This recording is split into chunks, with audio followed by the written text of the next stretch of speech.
Hoey! What's up? Go fam. Okay, so may nagtanong pala sa atin.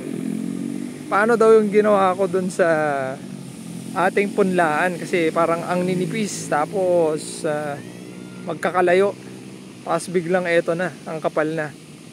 Sabi nga nila sa Ilocano narasay daw. Okay. So ginawa natin dito is, 'di ba, magpupunla kayo. Di punla. Tapos after 6 days, ang ginawa natin, nilubog natin. Testing.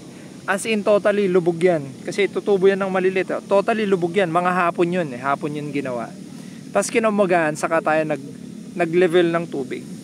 So, on the 7th day, naglagay tayo dito ng 13 kilos na urea lang. Okay? 13 kilos na urea lang. Yun lang yung nilagay natin. Wala na iba.